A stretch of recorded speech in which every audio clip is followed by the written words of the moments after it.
السلام علیکم پیارے بچوں، سنو کہانی کا نام ہے رحم دل خرگوش۔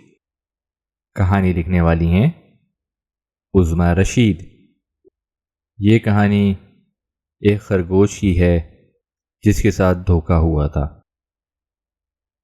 پیارے بچوں، کسی جنگل میں ایک خرگوش رہتا تھا۔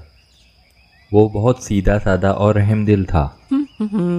وہ چونکہ کچھ پڑھا لکھا بھی تھا، اس لیے جنگل کے جانور اپنے بچوں کو اس کے پاس پڑھنے لکھنے کے لیے بھیج دیتے، لیکن وہ ان سے فیس بالکل نہیں لیتا تھا، بلکہ اپنا فرض سمجھ کر ان کو پڑھاتا تھا۔ اپنا پیٹ وہ محنت مزدوری کر کے پالتا تھا۔ اس کی ایک لومڑی کے ساتھ دوستی تھی۔ خرگوش روزانہ دوپہر کے وقت لومڑی کے گھر چلا جاتا اور شام کو واپس آتا۔ اس طرح دونوں ایک دوسرے کی خیریت معلوم کرنے کے علاوہ جنگل کے مسائل پر بھی گفتگو کرتے۔ خرگوش جب بھی باہر نکلتا، تمام جانور پہلے اس کو سلام کرنے میں خوشی محسوس کرتے۔ وہ چونکہ ان کے چھوٹے موٹے کام کر دیا کرتا تھا، اس لیے تمام جانور اس کی بہت عزت کرتے تھے۔ اسی جنگل میں ایک گیدڑ بھی رہتا تھا۔ وہ بہت کامچور تھا، سارا دن کاہلوں کی طرح گھر میں پڑا رہتا۔ رات کو کسی جانور کے گھر سے کھانے کی چیزیں چرا کر اپنا پیٹ بھرتا اور پھر نیند میں مست ہو جاتا۔ کئی دفعہ وہ چوری کرتے پکڑا بھی گیا تھا۔ اس کو سزا بھی ہوئی، لیکن وہ اپنی حرکتوں سے باز نہ آیا۔ وہ اکثر لومڑی کو اپنے ساتھ ملانے کی کوشش کرتا رہتا، تاکہ لومڑی کی چالاکی سے فائدہ اٹھا کر وہ آسانی سے کھانے پینے کی چیزیں چرا سکے۔ اپنی چکنی چپڑی باتوں سے وہ لومڑی کو چوری کے فوائد بتا کر اسے رام کرنے کی کوشش کرتا رہتا۔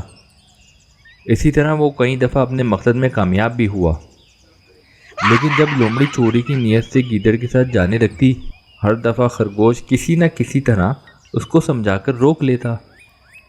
گیدڑ کو اس بات پر بہت غصہ تھا۔ اس نے سوچا جب تک ان دونوں کی دوستی قائم ہے، اس وقت تک وہ لومڑی کی چالاکی سے کوئی فائدہ نہیں اٹھا سکتا۔ آخر کار اسے ایک ترکیب سوجھ ہی گئی۔ اس ترکیب پر عمل کرنے کے لیے اسے خاص موقع کا انتظار تھا۔ ایک دن خوب بارش ہوئی اور تھوڑی دیر بعد مطلع صاف ہو گیا۔ اس دن گیدڑ بہت خوش تھا کیونکہ اس کے منصوبے پر عمل کرنے کا وقت آ گیا تھا۔ خرگوش حسب معمول دوپہر کو لومڑی کے گھر گیا اور پھر شام کو واپس اپنے گھر آ گیا۔ گیدڑ لومڑی کے گھر کے پاس ہی جھاڑیوں میں چھپا بیٹھا تھا۔ جیسے ہی رات ہوئی، اس نے اپنے پاؤں کے پنجے میں پتے باندھے اور دبے پاؤں چلتا ہوا لومڑی کے گھر جا گھسا۔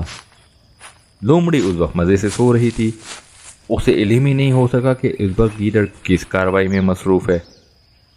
گیدڑ نے لومڑی کا سارا سامان اٹھایا اور جا کر خرگوش کے گھر میں چھپا دیا، اور پھر مزے سے گھر جا کر صبح ہونے کا انتظار کرنے لگا۔ صبح جب لومڑی اٹھی تو وہ دیکھ کر حیران رہ گئی کہ اس کا گھر سامان سے خالی پڑا ہے۔ لومڑی کو فوراً گیدڑ پر شک ہوا، کیونکہ پورے جنگل میں وہی اس قسم کی حرکت کر سکتا تھا۔ لومڑی فوراً جنگل کے بادشاہ یعنی شیر کے پاس حاضر ہوئی اور اسے تمام واقعہ بتایا۔ شیر نے گیدڑ سے میں تمام جانوروں کو حاضر ہونے کا حکم دے دیا۔ تمام جانور حاضر ہو گئے۔ وہ سب بھی گیدڑ پر شک کر رہے تھے۔ گیدڑ یہ سب باتیں سن رہا تھا، لیکن اس کو کسی قسم کا ڈر یا خوف محسوس نہیں ہو رہا تھا، کیونکہ اس چوری کا الزام اس پر کسی صورت میں بھی نہیں آ سکتا تھا۔ شیر نے گیدڑ سے کہا کہ وہ اپنی صفائی میں کچھ کہنا چاہتا ہے تو اسے اجازت ہے، ورنہ لومڑی کا سامان فوراً واپس کر دے۔ گیدڑ نے سفید جھوٹ بولتے ہوئے کہا کہ اس نے خود اپنی آنکھوں سے خرگوش کو لومڑی کا سامان لے جاتے دیکھا ہے۔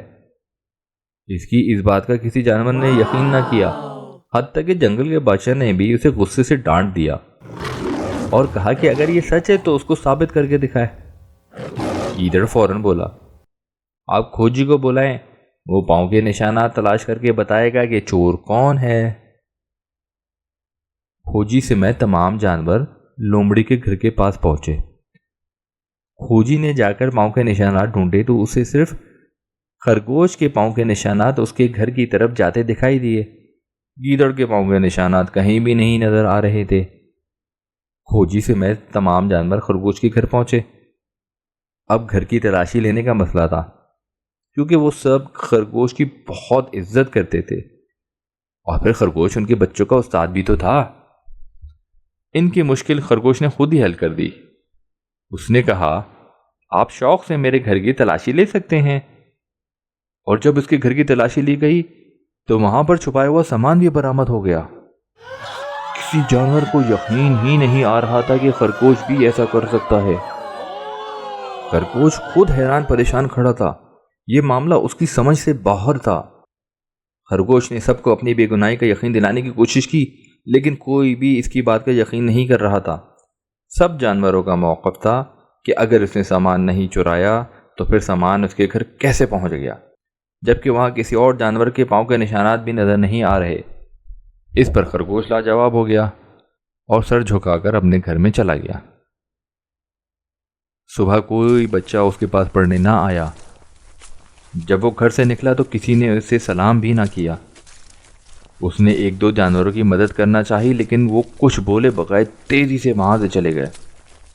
دوپہر کو وہ حسب معمول لومڑی کے گھر پہنچا، لیکن لومڑی نے دروازہ نہ کھولا۔ اب تو خرگوش بہت زیادہ افسردہ ہو گیا، کیونکہ اس کے دوستوں نے بھی اس سے آنکھیں پھیر لی تھیں۔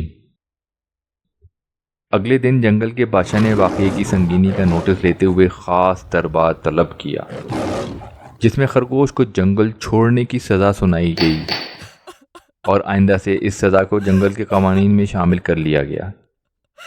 خرگوش کو جب اس سزا کی اطلاع ملی تو وہ اور زیادہ افسردہ ہو گیا، کیونکہ اس جنگل میں اس نے اتنے سال گزارے تھے کہ اب اسے چھوڑنے کا دل نہیں چاہتا تھا، لیکن اسے جنگل چھوڑنا پڑا۔ جنگل کو خیر بات کہہ کر وہ ساتھ والے جنگل میں چلا گیا۔ جلدی اس نے وہاں کے جانوروں کو اپنا گرویدہ بنا لیا۔ جنگل کے بادشاہ نے اس کی عقل مندی سے خوش ہو کر اسے اپنا وزیر بنا لیا۔ اس طرح خرگوش سب کچھ بھول کر اپنی نئی زندگی اور ذمہ داریوں میں مصروف ہو گیا۔ ادھر خرگوش کے جانے کے بعد گیدڑ کے عیش ہو گئے۔ اس نے لومڑی کے ساتھ دوستی کر لی اور اسے اپنے کام میں شامل کر لیا۔ اس طرح انہوں نے کئی کامیاب وارداتیں کیں، لیکن کب تک؟ آخر ایک دن وہ پکڑے گئے۔ ہوا یوں کہ ایک دن انہوں نے بھالو میاں کے یہاں چوری کا پروگرام بنایا۔ رات کے وقت وہ دونوں اس کے گھر میں جا گھسے۔ کچھ چیزیں چرانے کے بعد گیدڑ کی نظر ایک بند برتن پر پڑی۔ اس نے سوچا ضرور اس میں کوئی مزیدار چیز ہوگی۔ اس نے جیسے ہی اس برتن کا ڈھکنا اٹھا کر اس میں ہاتھ ڈالا، اچانک اس کی چیخیں نکلنا شروع ہو گئیں۔ دراصل بچوں، اس ڈبے میں بھالو میاں نے اپنے ناشتے کے لیے شہد کی مکھیوں کا چھتا رکھا ہوا تھا، اور کچھ مکھیاں ابھی تک چھتے میں چھپی ہوئی تھیں۔ انہوں نے جب خود پر حملہ ہوتے دیکھا تو گیدڑ میاں پر جھپٹ پڑی۔ گیدڑ کی چیخیں سن کر بھالو میاں ہڑبڑا کر اٹھے اور کمرے کی طرف دوڑے۔ لومڑی اور گیدڑ کو یوں چیزیں چراتے دیکھ کر انہیں بہت غصہ آیا۔ اس نے ان کو پکڑ کر باندھ دیا۔ صبح جنگل کے بادشاہ کے سامنے ان کو پیش کیا گیا۔ جنگل کے بادشاہ نے فوراً ان کو جنگل سے نکل جانے کا حکم دے دیا۔ دونوں وہاں سے نکل کر اسی جنگل میں پہنچ گئے جہاں خرگوش رہتا تھا۔ کچھ دن تو انہوں نے محنت کر کے کھایا، لیکن آخر اپنی پرانی حرکتوں پر اتر آئے۔ انہیں علم ہی نہیں تھا کہ اس جنگل میں چوری کی سزا موت ہے۔ ایک دن انہوں نے ایک شاندار مکان میں چوری کرنے کا فیصلہ کیا، کیونکہ وہاں سے انہیں کافی چیزیں ملنے کی امید تھی۔ پیارے بچوں، وہ مکان اصل میں خرگوش کا تھا، اور کیونکہ خرگوش وزیر تھا اس لیے وہاں پہرا بھی لگا ہوا تھا۔ جیسے ہی رات ہوئی، لومڑی اور گیدڑ نے اس شاندار مکان کی طرف رخ کیا۔ وہ دونوں دبے پاؤں چلتے ہوئے مکان میں گھس گئے۔ انہیں علم ہی نہیں ہو سکا کہ پیرے پر موجود ریچھ اور بھیڑیا انہیں دیکھ رہے ہیں۔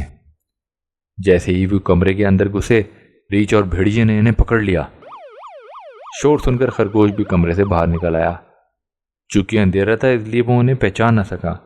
اس نے ریچھ اور بھیڑیے سے کہا، انہیں لے جاؤ اور صبح دربار میں پیش کرنا۔ صبح دربار لگا، عدالت لگی۔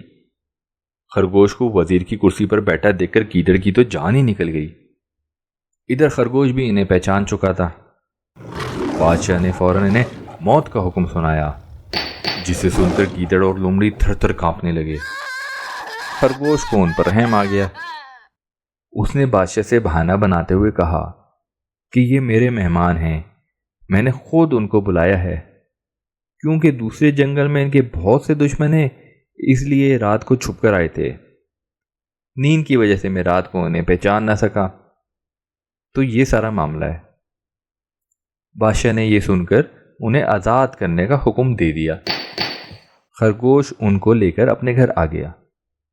گیدڑ پر اس بات کا بہت اثر ہوا۔ اس نے خرگوش اور لومڑی کو ساری بات بتا دی کہ کس طرح اس نے ایک کا سامان چرا کر دوسرے کے گھر میں چھپا دیا تھا۔ ان دونوں نے گیدڑ کو معاف کر دیا۔